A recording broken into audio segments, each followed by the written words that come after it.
नमस्कार दोस्तों। आज इस वीडियो में मैं ज़िंदगी के विषय में कुछ अपने विचार प्रकट करना चाहूँगी कि ज़िंदगी क्या है। ये सवाल हम सबके मन में अक्सर आता है। हमारी ज़िंदगी का मकसद क्या है, हम क्यों और किसके लिए जी रहे हैं। जब हमें सब कुछ अपने मन के मुताबिक मिलता है तो हम बहुत खुश होते हैं और ज़िंदगी खुशहाल लगती है। मगर कभी कभी छोटी छोटी बातों को हम अपने दिलो दिमाग में बिठा लेते हैं जो हमारी ज़िंदगी में तूफान मचा देती हैं।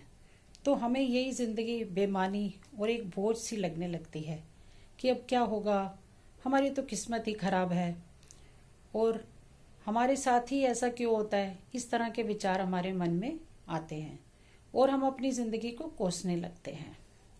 दोस्तों, हमें कल की चिंता नहीं करनी चाहिए और कल की चिंता करके हम अपने आज को खराब करें, ऐसा नहीं होना चाहिए। आने वाले कल के लिए हमें योजनाएं बनानी चाहिए, पर उसे अपने आज पर कभी भी हावी नहीं करना चाहिए। जिंदगी में सुख दुख तो धूप छांव की तरह आते जाते रहते हैं।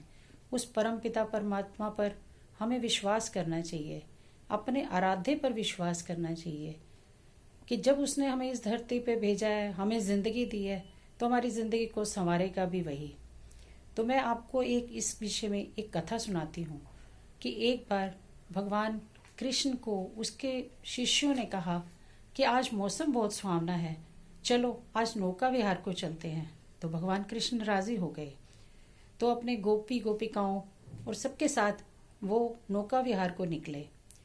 तो भी नौका विहार को भी निकले ही थे, थोड़ी दूर जाने पे एकदम काले बादल छा गए और नदी में तूफान सा आ गया और ऊपर से बरसात आ गई। और इतने में उन्होंने देखा कि उनके नाव में बहुत से छेद हो रखे हैं।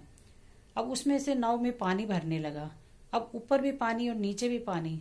सब घबरा गए और रोने लगे और उनको रोता देख के भगवान कृष्ण भी रोने लगे। अब इतने में उनका एक शिष्य था जो जोर जोर से हंसने लगा। सब कहने लगे, अरे मूर्ख, देख अब हम डूबने वाले हैं, अब हम मरने वाले हैं और तुम हंस रहे हो।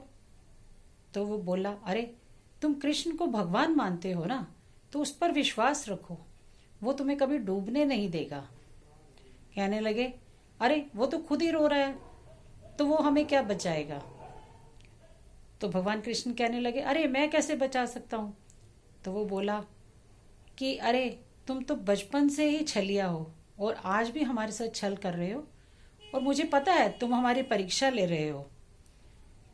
तो भगवान ने कहा, अरे नहीं, हम डूब जाएंगे। कहता, मुझे पता है, ये नाव भी तुम्हारी है, ये नदी भी तुम्हारी है और ये दिया हुआ तूफान भी तुम्हारा है। तो वो अपने मित्रों से कहने लगा कि तुम अगर भगवान मानते हो श्री कृष्ण को, तो चलो हम उनका जाप करते हैं। तो वो गाने लगे, श्री कृष्ण गोविंद हरे मुरारी, हे नाथ नारायण वासुदेवा, श्री कृष्ण गोविंद हरे मुरारी, हे नाथ नारायण वासुदेवा। इस तरह से सभी जाप करने लगे। इतने में भगवान कृष्ण उठे और अपने उस मित्र को गले लगा लिया। इतने में क्या देखते हैं कि एकदम तूफान थम गया और बरसात बंद हो गई और नदी एकदम शांत हो गई और वो सब आराम से किनारे लग गए। तो इस तरह सभी मित्र अपना सुरक्षित आ गए।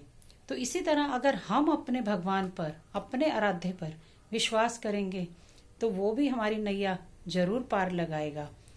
तो हमें समय के साथ देखना चाहिए कि अगर रात आई है तो उजाला भी जरूर होगा। इस तरह से हमें जिंदगी में कभी घबराना नहीं चाहिए। जिंदगी में उतार चढ़ाव तो आते ही रहते हैं। सब कुछ मिल जाए जिंदगी में, तमन्ना किसकी करोगे, अधूरी ख्वाहिशें ही तो जीने का मजा देती हैं। और किसी ने सच ही कहा है कि सब कुछ हासिल नहीं होता जिंदगी में, यहाँ किसी का काश तो किसी का अगर छूट ही जाता है। तो दोस्तों, अगर मेरी ये वीडियो आपको पसंद आई है तो इसे लाइक जरूर करें और ज़िंदगी के विषय में आप अपने अनुभव और कुछ कमेंट्स देना चाहें तो ज़रूर दें। अगली वीडियो के साथ मैं आपको जल्दी ही मिलूंगी। और मेरी अगली वीडियो का विषय रहेगा धैर्य।